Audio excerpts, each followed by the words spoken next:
is Anna Zacha, and I'm the curator of Short Riga. That is the short film part of Riga International Film Festival. And today I am very happy to present you Norwegian director Gunhild Enger, whose retrospective we are having at Short Riga Persona program. Hi Gunhild. Thank you. Well, Gunhild's films in retrospective, we have 5 of those, but there is one more film in our international competition, and it is the latest film called Playschengen. And we're very happy to have it in our section called Inescapable Politics. So, but Gunhild, as I understand, you have been doing films for a while already. So how long are you into filmmaking, and why short films? But just in short, I have more questions for you. Yeah. No, just to sum it up, I mean, I started studying like film theory when I was 23, and now I'm 40. So it's been a while, and I think I started like film school. That film school when I was 23. So that was kind of when I started to make like films, and before that I was just playing around a bit, and and I did the bachelor and then later a master, and I've been working with casting and done short films since 2005. I think around 2005, 2004, maybe I had my first sort of short film in film festivals. I think something like that. So, but I've used my time, not been too efficient all years, but it's been quite a long time doing short films and other stuff in between. The first film, the earliest film that we have in the retrospective is 2008. So this is called Passion. And we are happy to have the film with the help of Norwegian Film Institute. And this film you suggested to add to the retrospective, and it was very hard to get. Yes, I'm thankful for the digital copy of the print that it was made on. And so, looking at this film, both at the still in our catalog and at the film in general, it reminded me of Edward Hopper's art.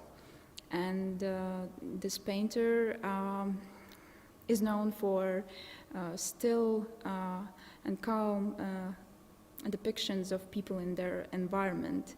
And so you brought this Nordic passion into this painting. For me, maybe you can tell us if you had seen him before you made the film, or... Yeah, I've seen it. First, I want to say that it should always be one film that is difficult to get when you have a retrospective. It's like kind of part of having a retrospective, meanings that you are starting to get old, and things are difficult to chase, which is a reminder as well for me to keep my films in, order to some extent. But Edward Hopper, of course, I know about him. He hasn't been like very important for me, but I was very inspired by the fact of being slow, by the fact of investigating time, because this film is one shot. I mean, it's many takes, but it's one shot, like one frame, and this was kind of an experiment of how long you can feel the tension in just one shot, and how much you pay attention to detail when you only have a static image, and also the geography of this one static image. How does it need to be? How flat can it be? How deep, depth of field? These kind of things. And of course, I was inspired by Roy Andersson. It's quite easy to see as well. I also did it. It's important to mention that I also did together with another director, and we were young and we were discussing a lot about old people, how do they behave when they are married for like thousands of years, and what happens. Little did we know, but we tried to kind of put us in the shoes, and so this is a couple that's basically sex life is kind of dead, and the woman is trying to spice it up, and so we just thought it would be interesting to do this in one frame, and with such a juicy topic, it might be even possible to keep the audience attention. And it kind of marked it was an important film for me to do, because I hadn't been that slow before, I hadn't been that thorough before, and it was more serious than the things that I've done before. So in a way, it's a marker for me, and that is why I thought it was very relevant to have it. It's a marking point for me from where I started to make the films that I'm kind of making now, or the path that I'm walking, or whatever metaphor you choose to use. So that is why I thought it was a good idea to show it. Thank you for the answer. Maybe did I not hear this part about choosing film as the material? Yeah, and remember, this was we shot it in 2007, I think. So film was back then a bit more normal. It was actually the standard in 2007 for like normal film productions, and I just wanted to try it out, of course, and I used my own money, or we used our own money, the other guy I worked with as well. So we financed it ourselves, or we actually did a really crappy infomercial for a EU program, driving around Europe, earning some money and putting it into this very special slow film. So it's that is what we did, and no, I just wanted to feel the texture and how the lighting works. How the lenses are. I mean, I have to be honest and say it's the only time I worked on film, because after that it quite quickly got very digital, and the economy is very geared towards the digital and so on. So it wasn't that natural later on, and also I did a few one-take films, and it's difficult with film. So, well, it is the one, maybe not the only, but at least the one and only at this point. Yeah. Okay, so maybe I can get into another subject now. Looking at this retrospective, well, three films at least are based on dialogues and quite special characters, and they made me wonder, are they inspired by real people in your life? Because they're very realistic, and I tend to believe these people actually exist. First of all, it's like very flattering that you think that they're realistic, and that you even think that they exist, and some parts of them definitely do exist, and then I've kind of patched it all together. But of course, I'm inspired by my surroundings and my family, the dynamics that I've been part of in my life, the person that I am, the people that I meet. I mean, it's very egocentric. No, but I think it's, to some extent, I think it's quite important to mirror the world that I see. I mean, because we have different filmmakers, and they see different things, and they represent different things. And just as being a woman, I would think differently, and I would I don't know, maybe choose different characters to portray than a man. And I'm from Norway, and that sets another parameter of topics, and also culture and types and so on. So I try to tell my films from my perspective, or I have that kind of like, from how I see the world. And it is some people that kind of feel that the parents in premature is my parents, and of course it's bits of them there, definitely. I've never lived in Spain, neither had a Spanish boyfriend or girlfriend for that matter. So, I mean, it's partly fiction and partly truth. They do have a cabin in Lillehammer, though, for the people that have seen the film. Or, yeah. So it's some of it. It's kind of related, yeah. Well, they will see the film, or they can watch this also after the screening. But maybe you can tell a bit more about the work on the set. Is there a lot of improvisation? Because they feel very live and very intense at some point.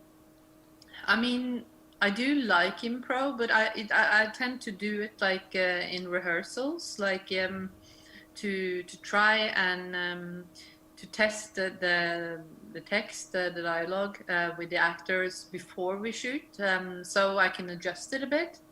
But I'm also, you know, as you probably already sort of noticed, I'm a bit of a chatterbox. So talking and stuff is kind of, you know, it's a big part of my life. So again, I do tend to like to write dialogue as well, and I don't know.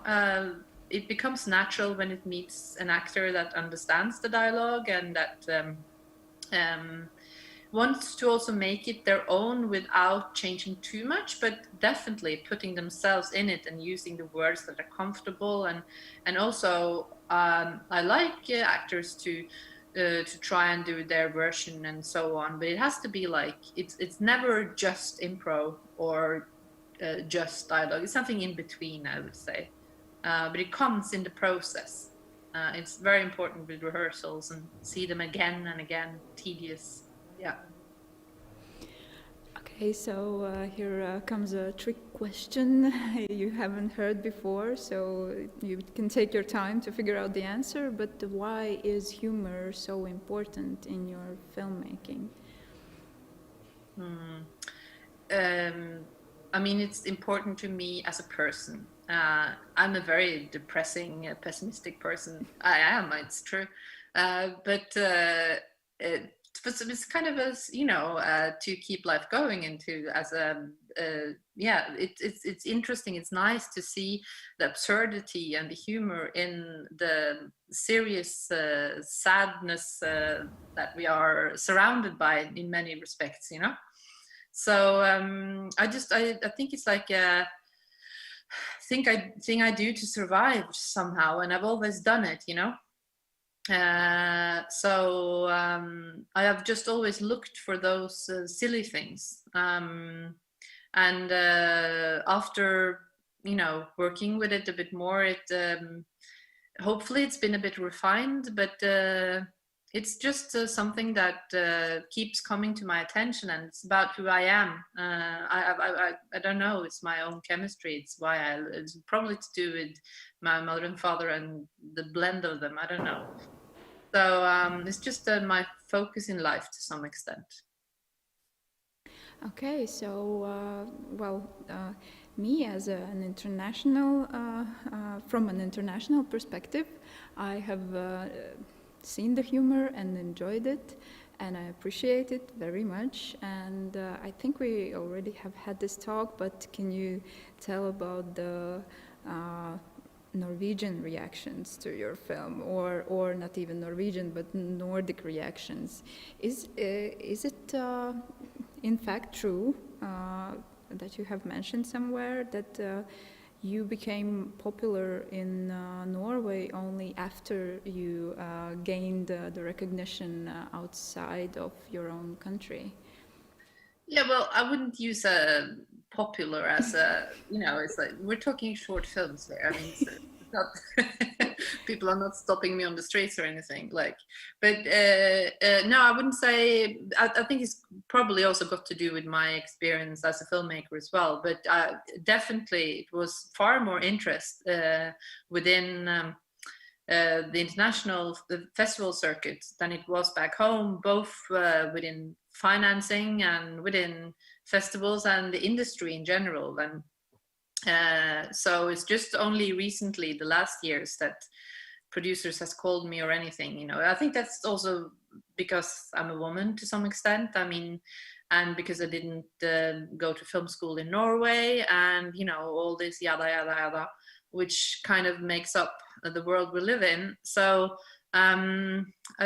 it's not like it, I think it's the reality for a lot of people. But I studied in Edinburgh and also in Gothenburg, and I've always, as a person, I think it's got to do with my generation, I've been interested in international perspective, or wanting to communicate with different countries and cultures, and across countries. I mean, it's an interest. I think it's interesting. So I also think that I've been geared towards it somehow. And I just, at some point, I also just accepted that maybe people weren't that interested back home, and just, okay, well, I'll make films, and they'll be screened, you know, in other festivals. But then after a while, you know, you make so and so many films, and then it becomes more natural. So it's maybe a bit sort of exaggerated. That truth is, you know, it's got to do with experience and time. But I definitely didn't get sort of what can I say? Not help, not like, whoa, you know, the first film, pang. It wasn't like that, no. Well, let's use the term recognized then, if not popular. But in short film world, you are popular, so so that's why I liberated myself to use this term. Okay, then maybe we could get deeper, a little bit deeper into one of the films in this retrospective, and it's called The Committee. And if I could tell a little bit about, or maybe you can tell what is happening in the film, and then also answer how did you get the inspiration for this film, because it's a clear critics towards the bureaucracy in Nordic countries. So and this is a theme that expands into Europe in your latest film, Playschengen. So I wonder, how did this start? And can you, yes, in the beginning, tell a little bit about the committee? Yeah, this is going to be a long answer. I'm going to try and be quick and precise. But so bureaucracy, again, I think, just to say that, is a very tedious and boring thing that everyone kind of on one level or the other is involved in their lives. And that is also why I think it's kind of fun to poke upon it, or to, you know, to see what absurdity is there. And also bureaucracy meeting with people, because bureaucracy is not human. It's very sort of schematic, you know, boring paperwork. You have to wait. We have to have the stamp. No, it's the wrong stamp. You know, it's like this kind of dynamic. And so it's not like human. It's not.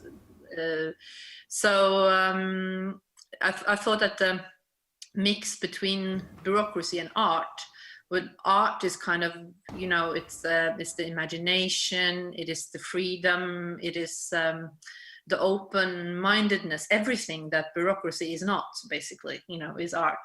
So and still there is a lot of good art made as a consequence of bureaucracy, also because you apply for funding, or there is like competitions, or, you know, all sorts of things.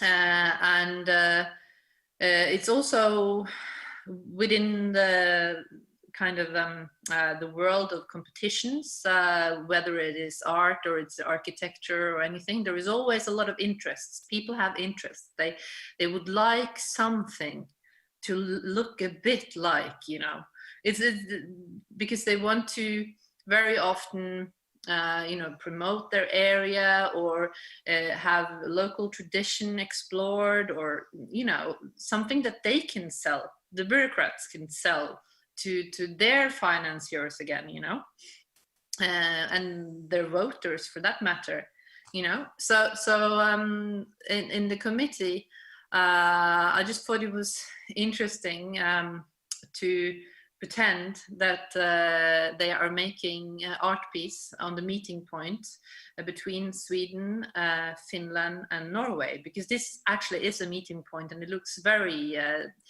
communistic or Sovietian, or what should I say? I mean, it's like, it's just a blob, it's a yellow blob and it's pale. The kind of paint is falling off it, and well, it's very unspectacular to be honest. But it sits in a very beautiful spot, surrounded by mountains, and I could, together with the other director that I made it with, Jenny Toivinemi, that is Finnish. We could easily sort of picture how this could have been a competition. And how would the bureaucrats approach if an artist suggested that it was a dance? Because movement and that it isn't like a sculpture that wouldn't stand there forever, or is just that specific time. How would they relate to that and the physical? I don't know, absurdity and stuff. And this we were very interested in, and so that is why we did it. And also we were interested in, of course, the meeting between the Nordic countries, because we are countries that like to think of ourselves as a bit better than other countries. Really, we got it sorted out up here in the north, and this I think is quite also interesting to see the how does that kind of way of thinking actually look like in a meeting situation, and how smart are we actually? It's like, of course we're not better than anyone else, but it is this kind of, well, there hasn't been a war here for a very long time, and there's not so much unemployment, and you got all these kind of ratings which you can say that there are really good countries, and there are good countries, but they're also boring, and it's like, I don't know. It's something that I think this better than others thing is something that is very important as well, I think, to explore, to see, because it's quite ingrained in many things. And I'm just talking on here, but as it goes to Schengen, I think that when you expand this to Europe, having like first the Nordic bureaucracy, there is a hell of a lot more. There's a castle down in Brussels, and they even moved the castle, between Belgium and France. Every once in a while with the train. It's really crazy, but it's the EU. It's a really beautiful thought, but again, it's a lot of bureaucracy. It's a lot of good intention, but just like caught up in a lot of paper, or documents on some endless server somewhere. And so I just thought that it would be interesting to kind of, to move on to European Union and the absurdity of that organization the last years, I mean, with Brexit and the whole economical situation and everything. Is just nice to ask some questions in my way. I don't know. I just thought that would be funny, interesting. I still want to do it more, actually. It's an everlasting theme. Well, I believe at least in these two films, I found already a lot of similar moments with my experience in Latvia, with the bureaucracy and with all the paperwork, and also being a part of a culture management person who has to apply for competitions with their creative idea. And one thing I found very interesting, the fact that in the committee they accept the fact that this is a dance with a lot of awkward moments, but they do accept it. I think in Latvia it might not happen but then again, actually, I don't know. I'm in the film world now. So yes, we will see these 5 films: Passion, Subtotal, Premature, A Simpler Life and the committee at 7 o'clock Latvian time online. But Playschengen is part of the international competition. I dare to remind you of that, dear audience.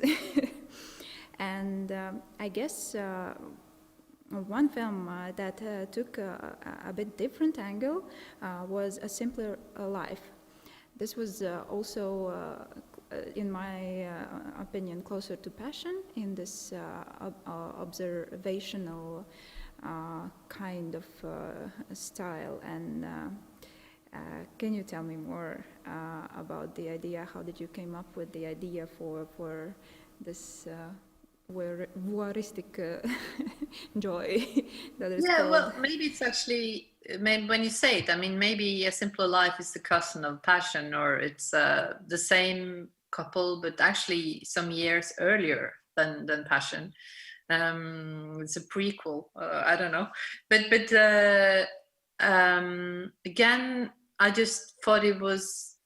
It started with this shop in Norway that or it's actually probably in many countries. It's called A Simpler Life, and then I was and it was, they sold all kind of silly, helping devices. I mean, for some people it's really crucial, and I'm not saying that it's important to have to help for specific reasons and so on, but it kind of extended that. I felt that it's like you don't need help for that, or it's like too silly, or what happens if we need help to everything, or that we mechanize or everything that we do, or what happened to our communication, and what happens to the dynamics between couples, for example. And again, it's like it's a couple in their 50s, I think, like mid 50s or something, and they kind of caught up in their own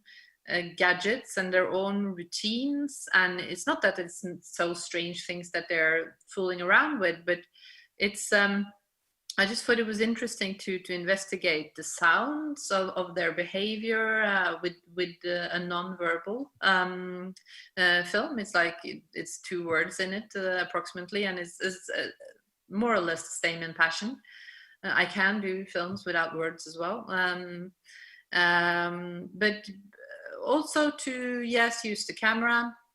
Interesting to make tableaus. It's just another challenge as a filmmaker. And every film that I've made, it's been very important for me to have a different reason for making the film than the prior, and a different way of thinking of the cinematography, and maybe even the approach with the actors sometimes, although that is maybe the thing that is, to be honest, most similar. But definitely camera and editing and so on. I've thought about very, very specifically before I start every film that this is going to be the focus of this film. This is going to be the focus. And in A Simpler Life, it's kind of the geography and the sound. I mean, the geography of these people and the sounds that they make and the atmosphere that creates, and what metaphor in the end that also serves, So I don't know if that's the answer to the question, but I guess it is. I think we have at least like 1 minute to finish this up, and I guess I would like to find out what is your next challenge. I know you have finished working on an animated feature film as a second director or first director, one of the directors. So what's the next step? Yes, it's true. It's launched in Norwegian cinema, and it's doing really well, and I'm super happy for that. I'm one of 2 directors. That's also true. So now I'm working on my own feature film, live action, so no animation. It is called Stone Life, and it's a mother-daughter story set in the California desert. Thank you, Gunhild, and I hope to see you here in Riga next year. And I hope so too. Well, I wish a good screening to those who will join us at 7 o'clock. Tiekamies 7. Gunhilds Engers retrospektīvā Short Riga persona. Thank you. Bye. Bye. Bye.